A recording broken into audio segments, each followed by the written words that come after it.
আজ থেকে প্রায় ৩০০ বছর আগে গভীর সমুদ্র দিয়ে বিশাল এক জাহাজ মালদ্বীপের দিকে ভেসে চলেছে।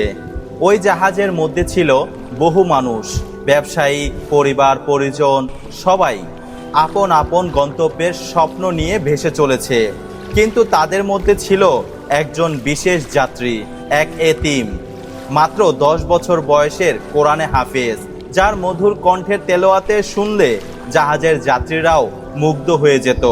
রাতের বেলা যখন সে কোরআন পড়তো, আশেপাশের মানুষ নীরব হয়ে শুনতো। বলতো, এই বাচ্চাটির কণ্ঠে যেন এক অলৌকিক মধু লুকিয়ে আছে। জাহাজটি বাতাসের গতিতে এগিয়ে চলছিল। সমুদ্র তখন শান্ত ছিল, কিন্তু জাহাজটি কিছু দূর যেতেই হঠাৎ প্রকৃতি যেন তার রূপ বদলে দিল। আকাশে কালো মেঘ ঘনিয়ে এলো, নিমিষেই দিনের আলো ম্লান হয়ে গেল। সাথে সাথে গর্জন, বিদ্যুৎ সহ মুষলধারে বৃষ্টিপাত শুরু হলো। আকাশ ছিঁড়ে বিদ্যুৎ চমকাতে লাগলো। নাবিকরা ছুটোছুটি শুরু করলো। একজন অভিজ্ঞ নাবিক আত্মচিন্তিত হয়ে চিৎকার করে বলল, এ কোনো সাধারণ ঝড় নয়, এ যেন প্রকৃতির ক্রোধ। সবাই আল্লাহকে ডাকো। তার কিছুক্ষণ পর গভীর সমুদ্রের বিশাল এক ঢেউ জাহাজটির ওপর আছড়ে পড়ল। জাহাজটি পুরোপুরি নিয়ন্ত্রণ হারিয়ে ফেলল। চারিদিকে মানুষের আত্মচিৎকার। মুহূর্তের মধ্যেই জাহাজের ভেতরে থাকা প্রতিটি মানুষ উত্তল সমুদ্রের অতলে তলিয়ে গেল। শুধুমাত্র সেই ১০ বছরের ছোট্ট কোরআনের হাফেজ ছেলেটি কোনো ক্রমে বেঁচে গেল।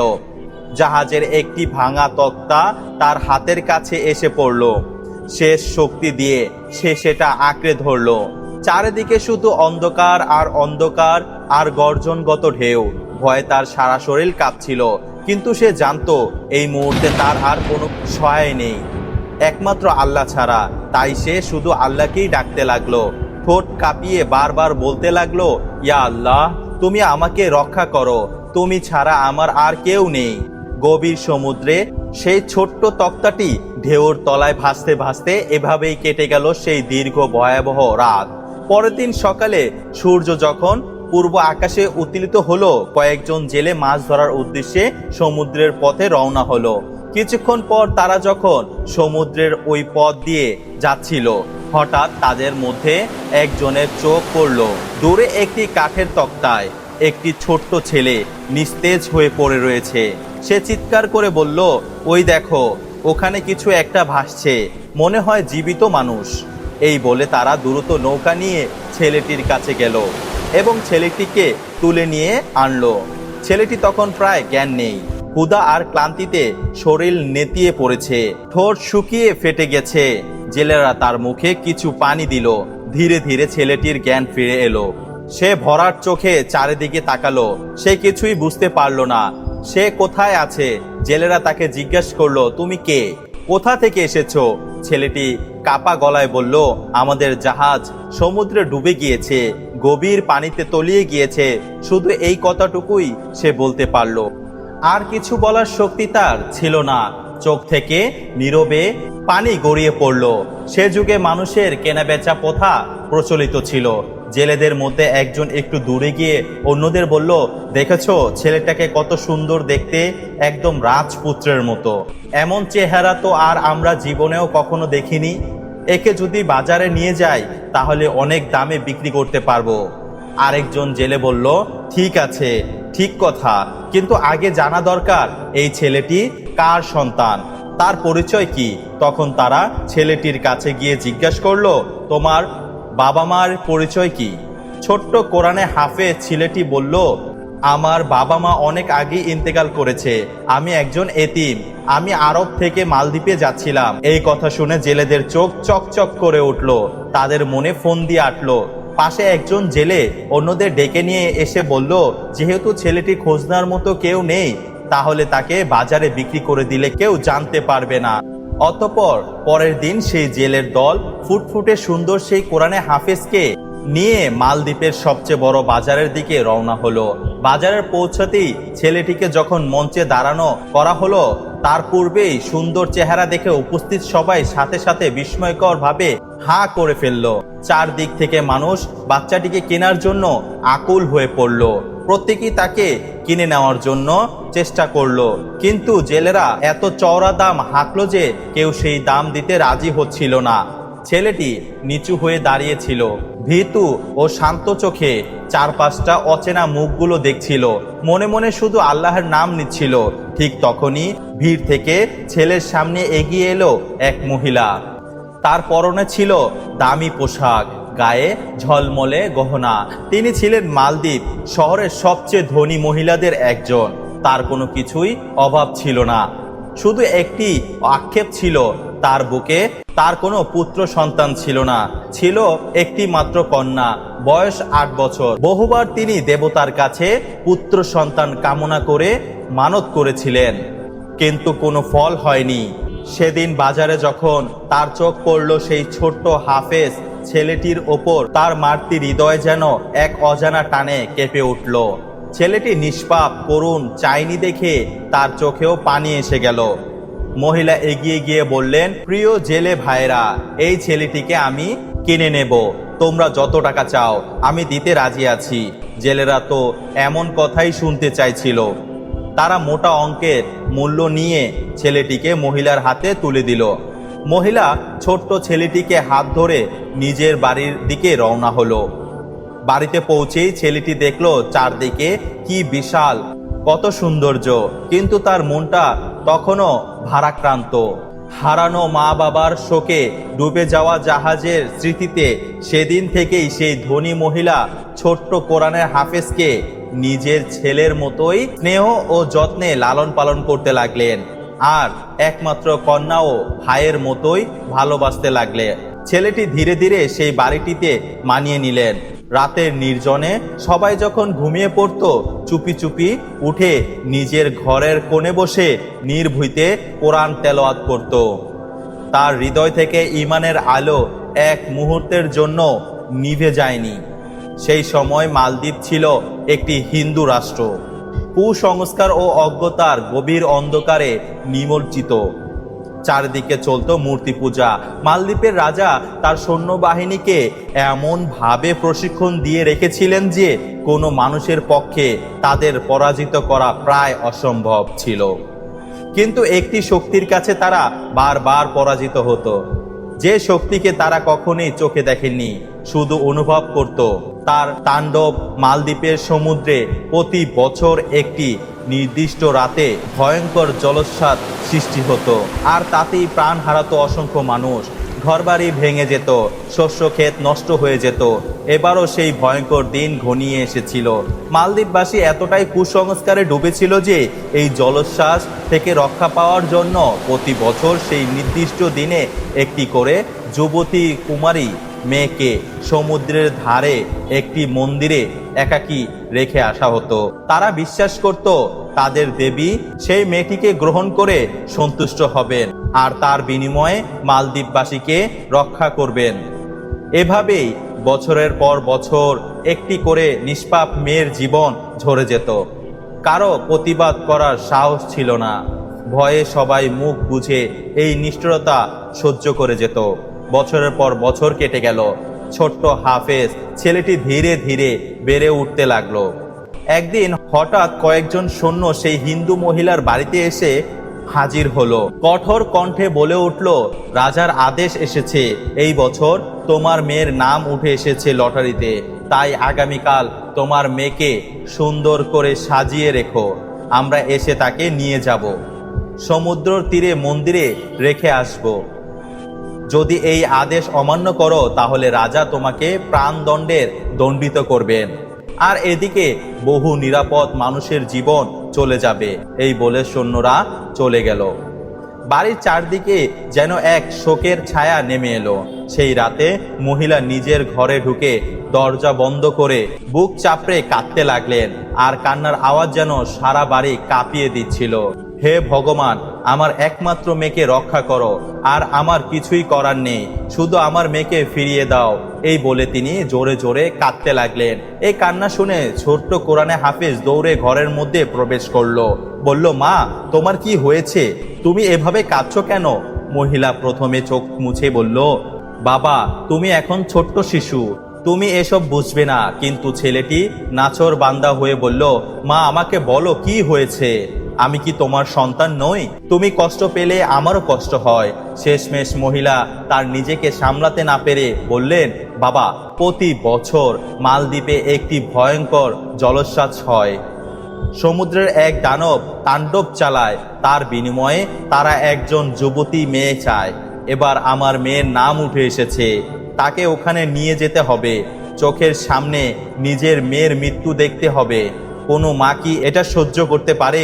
এই কথা বললে বলে তিনি আবার কেঁদে ফেললেন। ছোট্ট কোরআনের হাফেজ ছেলেটির হৃদয় যেন থমকে গেল। তার চোখের সামনে ভেসে উঠল সেই বোনটির মুখ, যে তাকে নিজের ভাইয়ের মতোই ভালোবাসত। সে কিছুক্ষণ চুপ করে রইল, তারপর ধীর কণ্ঠে বলল, মা, তুমি চিন্তা করো না, আমি তো আছি। তুমি আমার বোনকে অন্য কোথাও লুকিয়ে রাখো, আর আমাকে তার পোশাক পরিয়ে সাজিয়ে দাও, তার পরিবর্তে আমি সেখানে যাব। মহিলা এ কথা শুনে আঁতকে উঠলেন, না বাবা, তুমি ওখানে যেও না, আমি তোমাকেও হারাতে চাই না। এ দানব তোমাকেও খেয়ে ফেলবে। তুমি আমার দুই সন্তানের একজন, তোমাকে আমি হারাতে পারবো না। কিন্তু ছেলেটি শান্ত অথচ দৃঢ় কণ্ঠে বলল, মা, তুমি কোনো চিন্তা করো না, আমি 30 পারা কোরআনের হাফেজ। আল্লাহর পবিত্র কালাম আমি আমার হৃদয়ে ধারণ করে রেখেছি।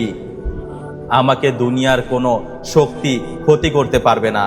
হিন্দু মহিলা এসব কথা অর্থ কিছুই বুঝতে পারলেন না, তবুও ছেলেটির চোখে এই অটল দৃঢ়তা দেখে শেষ পর্যন্ত তার কথাই মেনে নিলেন। চোখের পানি মুছতে মুছতে তিনি ভাবলেন, হয়তো এটাই কোনো ইশারা। পরের দিন সকালে রাজার সেনাবাহিনী আবার এলো। কঠোর কণ্ঠে বলল, কোথায় তোমার মেয়ে? তাকে সাজিয়ে নিয়ে এসো, দেরি হয়ে যাচ্ছে। তখন ছোট্ট ছেলেটিকে তার বোনের পোশাক পরিয়ে গয়নায় জড়িয়ে তাদের সামনে আনা হলো। সৈন্যরা তাকে ধরতে যাবে, ঠিক সেই মুহূর্তেই ছেলেটি নরম কণ্ঠে বলল, আমাকে ছেড়ে দিন, আমি নিজেই হেঁটে যাচ্ছি। তার চেহারা এতটাই সুন্দর কোমল ছিল যে সৈন্যরা এক পলকের জন্য বুঝতে পারল না এটা কোনো ছেলে নাকি মেয়ে। শুধুমাত্র তারা মাথা নেড়ে সম্মতি জানালো, আর ছেলেটি ধীর পায়ে সমুদ্রের মন্দিরের দিকে এগিয়ে চলল।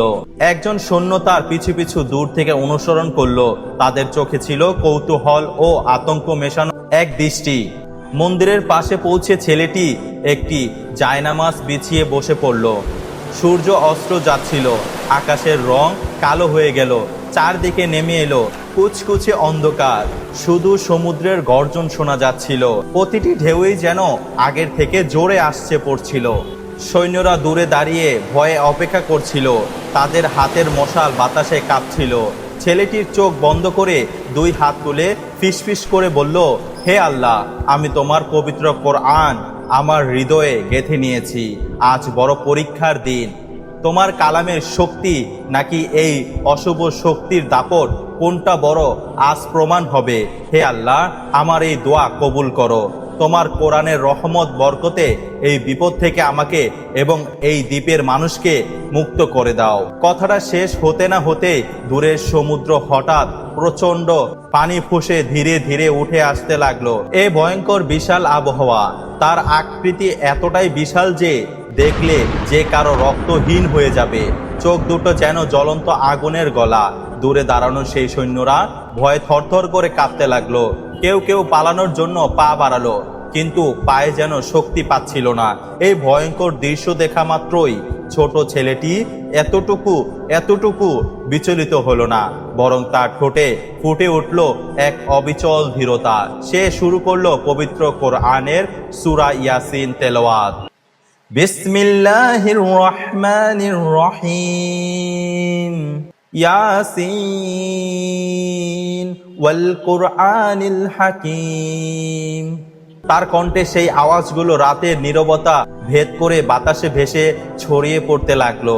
আর ঠিক তখনই ঘটলো এক অবিশ্বাস্য অলৌকিক দৃশ্য।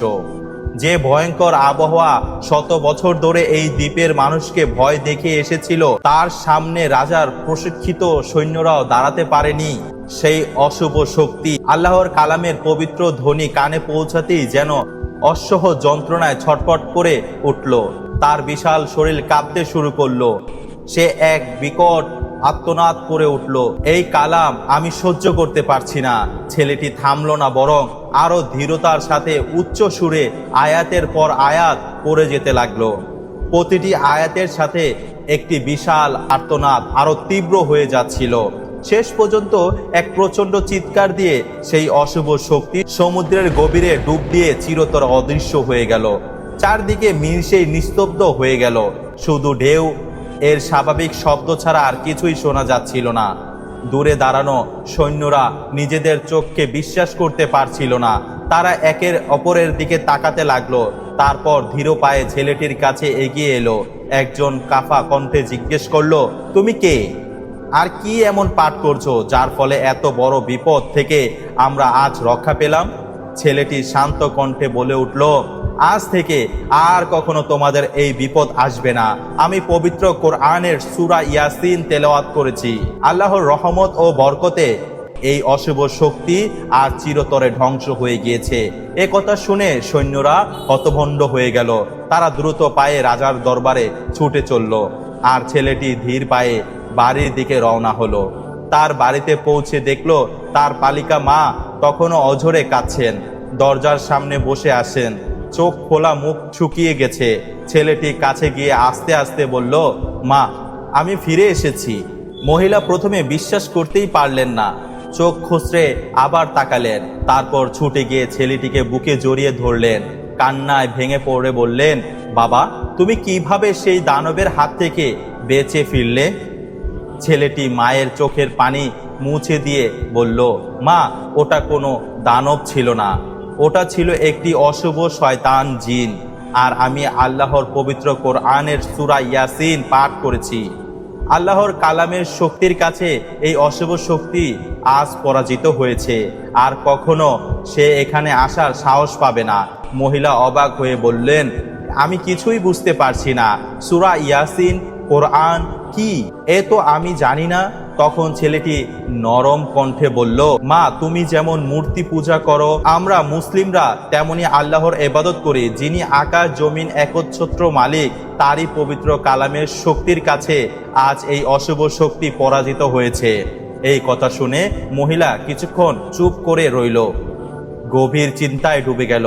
তারপর ধীরে ধীরে বললেন, বাবা, যে শক্তি আমার সন্তানকে আজ জীবন্ত ফিরিয়ে দিয়েছে, সে শক্তির কাছেই আজ থেকে আমি আমার মাথা নত করব। আমি মূর্তি পূজা ছেড়ে এক আল্লাহর প্রতি ঈমান আনলাম। এদিকে সেনাবাহিনীরা দ্রুত পায়ে রাজার দরবারে গিয়ে হাজির হলো। ভয়ে কাঁপতে কাঁপতে বলল, হুজুর, আজ এক অলৌকিক ঘটনা ঘটেছে। এক ছোট্ট ছেলে, যাকে মেয়ে সাজিয়ে মন্দিরে পাঠানো হয়েছিল, সে এমন এক পবিত্র কোরআনের বাণী পাঠ করেছিল যে সমুদ্রের সেই বিশাল দানব তা শোনা মাত্রই পালিয়ে গিয়েছে ভয়ে। আজ থেকে আমাদের জয় হয়েছে। এই কথা শুনে রাজা সিংহাসন থেকে সোজা কণ্ঠে বিনয় নিয়ে বললেন, কে সেই ছেলে? তার পরিচয় কি? সেনাবাহিনীরা বলল, এই বছর যে মহিলার মেয়ের নাম উঠেছিল, তার ঘরে ছিল এক ছোট্ট এতিম ছেলে। তাকেই মেয়ের পোশাক পরিয়ে পাঠানো হয়েছিল। আমরা প্রথমে বুঝতেই পারিনি। তার চেহারা দেখে মনে হচ্ছিল সে মেয়ে, কিন্তু পরে জানতে পারলাম সে আসলে একজন ছেলে। তার মধ্যে এমন এক অলৌকিক শক্তি আছে যা আমাদের কল্পনার বাইরে। রাজা কিছুক্ষণ নীরব থেকে তারপর আদেশ দিলেন, তোমরা এখনই যাও, ওই ছেলেকে রাজ দরবারে নিয়ে এসো। আমি নিজে তার সাথে কথা বলতে চাই। কয়েকজন সৈন্য তখনই রওনা হলো সেই মহিলার বাড়ির দিকে। সেখানে পৌঁছেই তারা দেখলো ছোট্ট ছেলেটি মনোমুগ্ধ মধুর কণ্ঠে কোরআন তেলাওয়াত করছে। সেই তেলাওয়াতের সুর শুনে কঠোর সৈন্যদের হৃদয় যেন নরম হয়ে গেল। এমন মধুর সুর তারা জীবনে কখনোই শুনেনি। তাই তারা ধীর পায়ে শ্রদ্ধার সাথে প্রবেশ করলো। মহিলাকে বলল, আগামীকাল আপনাকে এবং আপনার ছেলেকে রাজ দরবারে যাওয়ার আদেশ দেওয়া হয়েছে। এই কথা শুনে মহিলা ভয়ে আতঙ্ক হয়ে উঠলেন। ভাবলেন হয়তো কোনো শাস্তির মুখোমুখি হতে হবে। কিন্তু সৈন্যরা তাকে আশ্বস্ত করে বলল, ভয় পাবেন না, রাজা আপনার ছেলের এই অসাধারণ কাজের জন্য পুরস্কৃত করতে চান। এই বলে তারা চলে গেল। পরের দিন সকালে সেই মহিলা তার ছোট্ট ছেলে কোরআনের হাফেজকে রাজ দরবারের দিকে নিয়ে রওনা হলো। কিছুক্ষণের মধ্যেই রাজ দরবারে হাজির হলেন। বিশাল কক্ষে ঢুকতেই সবার দৃষ্টি এসে পড়ল সেই ছোট্ট ছেলেটির ওপর। রাজা তাকে পর্যবেক্ষণ করে বললেন, তুমি কে এবং কি এমন শক্তি জানো? ছেলেটি বিনয়ের সাথে বলল, মহারাজ, আমি একজন এতিম, তবে বর্তমানে এই মায়ের কাছেই আমি লালিত পালিত হচ্ছি। আমি একজন মুসলিম, 30 পারা কোরআনের হাফেজ। আমি এক আল্লাহর ইবাদত করি, তিনি আমাদের একমাত্র রব। রাজা কিছুক্ষণ চুপ করে রইলেন। যা, সত্যি করে বলো, কি এমন শক্তি তুমি জানো? বছরের পর বছর ধরে আমাদের দেশে বড় বড় জ্যোতিষী, মূর্তি পূজারী, পুরোহিতরা যা করতে পারেনি, তুমি এক মুহূর্তেই তা করে দেখিয়েছ। ছোট্ট ছেলেটি বলল, মহারাজ, আমি কোনো জাদুবিদ্যা জানি না। আমি শুধু আল্লাহর পবিত্র কোরআনের সূরা ইয়াসিন তেলাওয়াত করেছি। তার রহমত ও বরকতে আল্লাহ রব্বুল আলামিন সেই বিশাল অশুভ জিনকে এই দ্বীপ থেকে চিরতরে দূর করে দিয়েছেন।